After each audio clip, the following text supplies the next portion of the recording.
should be divided into multiple separate enclosures, each housing only one snake and allowed to mate only during the breeding season.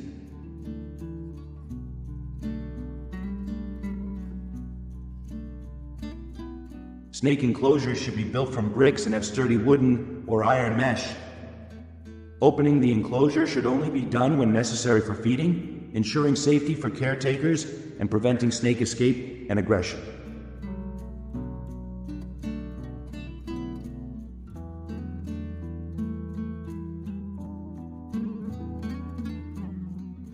Depending on the snake species, caretakers will provide suitable food. Venomous snakes are typically fed frogs and chicken meat, while other types of snakes may be fed fresh meat.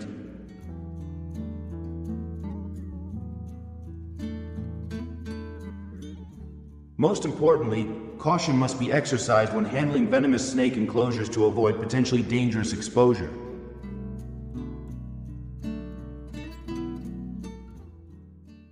Do you know why people in Indonesia take such careful care of snakes?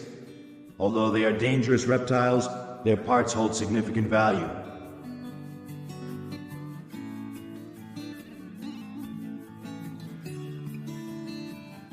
Snake venom is considered liquid gold because it possesses anticoagulant and antiplatelet properties, preventing blood clotting and reducing cancer risk.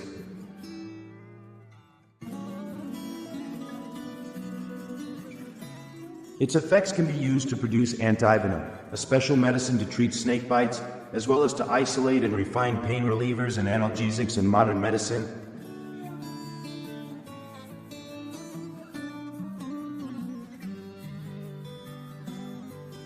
Snake venom plays a crucial role in formulating various medications.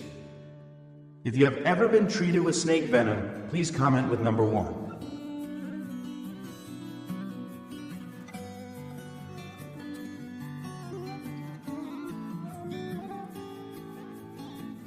The snake meat market in Desa Candiejo is a place that preserves the unique cultural heritage of the local people, manifested through the skillful and delicate processing of every part of the snake. Besides being a delicious dish, snake meat also provides abundant vitamins, protein, and essential minerals that contribute to nourishing the body and enhancing health.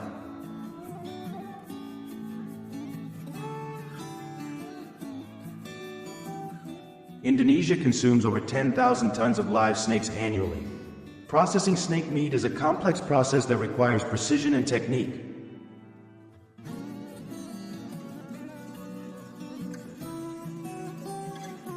Different parts of the snake are separated, and the highest quality meat portions are selected. The meat can then be cut into small pieces or left in longer strips depending on the culinary style. The processing procedure must adhere to strict food hygiene standards to ensure consumer safety.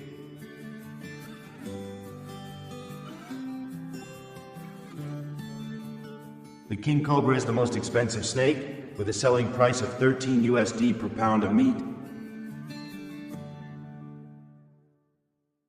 Why do people separate snake skins when processing snake meat? Snake skin is one of the most valuable products from the snake farming industry in Indonesia, with high demand from the fashion industry.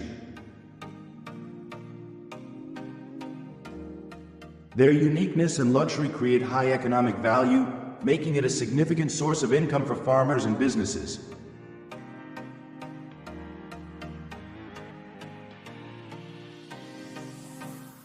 Snakeskin products are highly valued for their aesthetics and quality, often used to design luxury fashion items such as handbags, wallets, and many others.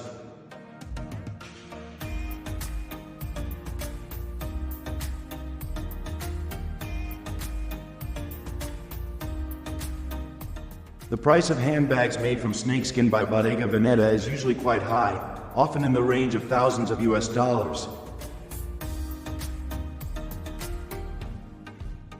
You can imagine the price of these snakeskins when they reach Western fashion houses, which can increase to $4,000 per piece.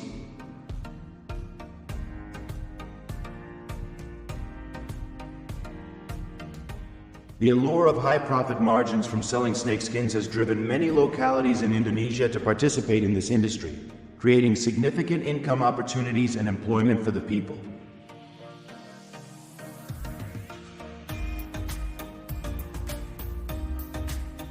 The snake farming industry plays a crucial role in providing jobs for people, with over 175,000 workers involved in snake farming and care.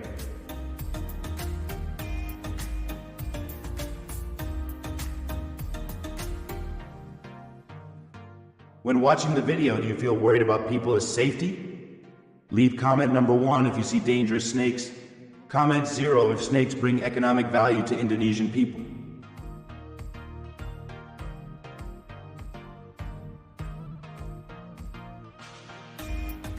Thank you for watching the entire video. Please like and subscribe to the channel to wait for the next videos.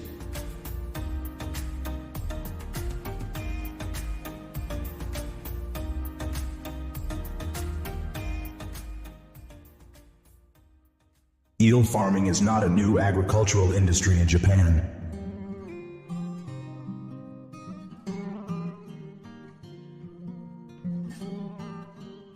It has a long history and is closely linked to the culture and cuisine of this country.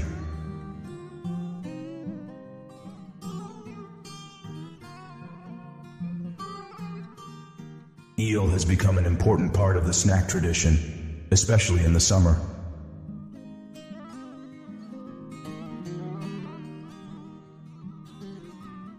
We often enjoy partner parties and traditional festivals.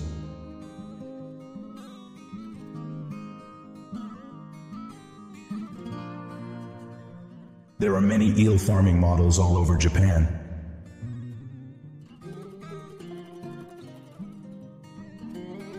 This is an outdoor eel farming model. They live in ponds and are divided into eel ages. The owner is feeding them. Almost all eel farms in Japan use homemade bran.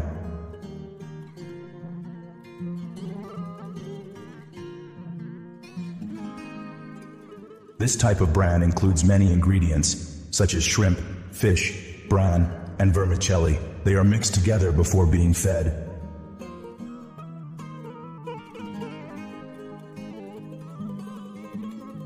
Normally, eels here will be harvested when they are 10 months old.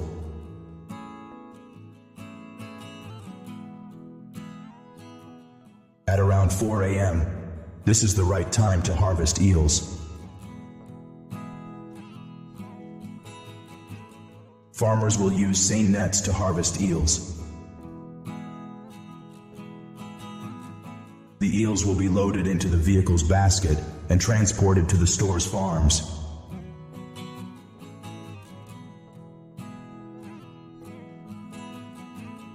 Here they will be selected and divided into different areas according to their size. Larger eels will be sent for processing.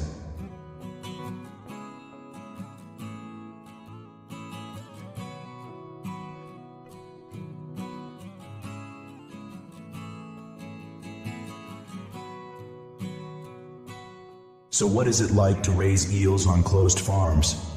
They breed eels right at this farm. These are baby eels in the process of developing. If you let them swim in the water, you can only recognize them by looking at their eyes and the black border running along their body.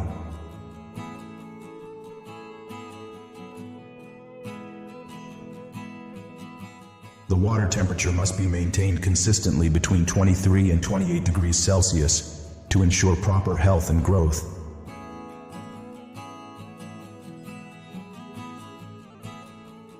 These are eel farming areas.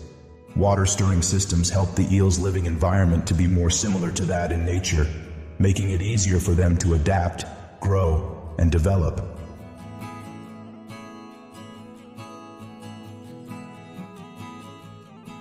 A Japanese farmer is mixing food for eels.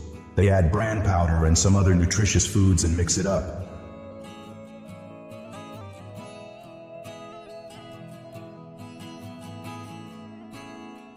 After mixing well, they will cut and divide into containers and then take them to each feeding area.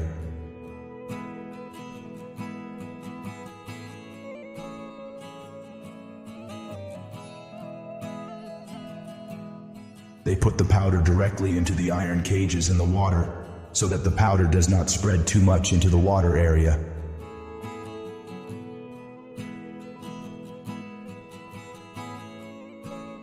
When the weight and size of the eels meet standards, they will be harvested and sent to processing factories.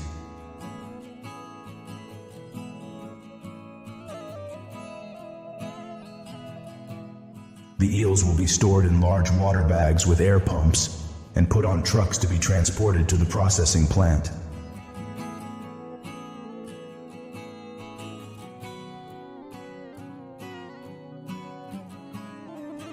Right now, we will step into the processing factory to see how we can process thousands of eels within an hour. Your questions will be answered right here in this factory.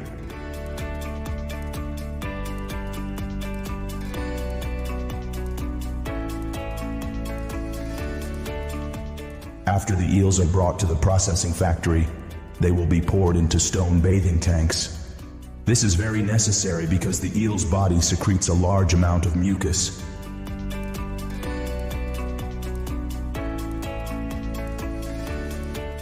In the tank, a rotating system like a washing drum is installed to clean up this amount of mucus.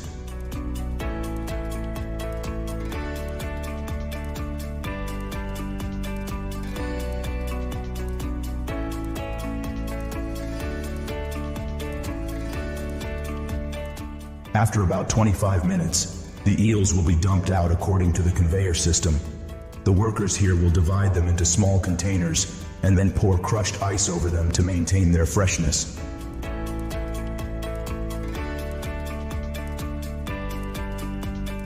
The special thing here is that the stone will help the eel body have friction.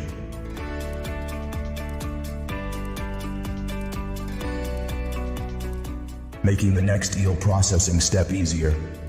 Let's see if you prepare it this way. Each eel will be pinned with a nail on the cutting board.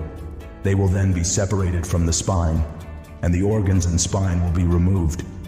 Doing this will help keep the eel meat from falling apart and maintain its deliciousness.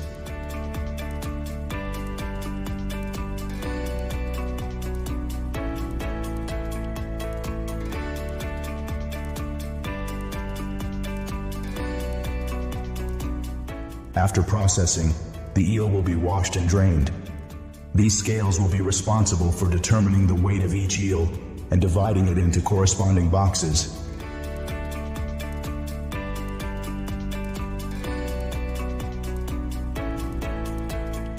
Each box will be filled with crushed ice and moved to the next step.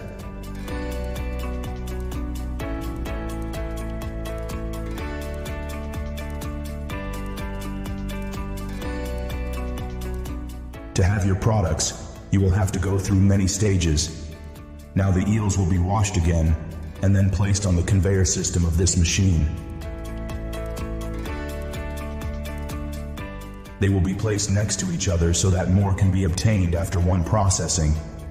The grilling system inside the machine will help tighten the surface of the eel.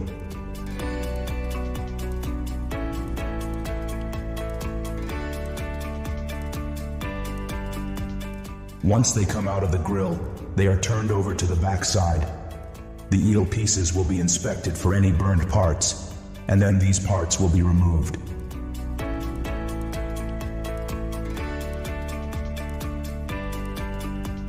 After grilling the other side, they continue to run along the conveyor belt through the sweet sauce system.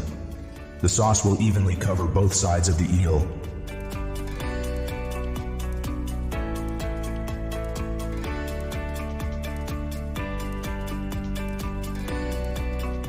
This is a special sweet sauce for this type of grilled eel.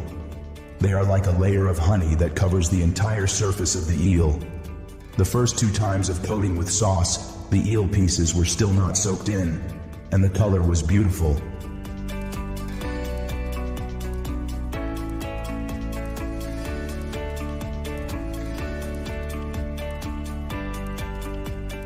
After 4 times, the eel pieces begin to taste rich, and the color of the sauce thickens on the eel meat.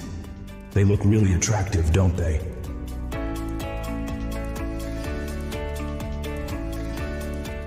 Running straight on the conveyor belt, the eel meat pieces will be frozen.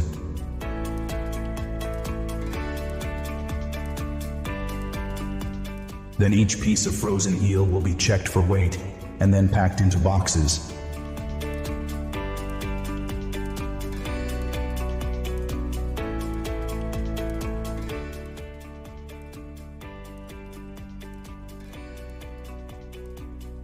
Thank you so much, guys, for watching this video. So since we don't really have any clue of what kind of difficulties that you could be facing in your farms, please don't forget to share all of the problems you're facing and obstacles you're going through, as this will tremendously help us with our upcoming videos.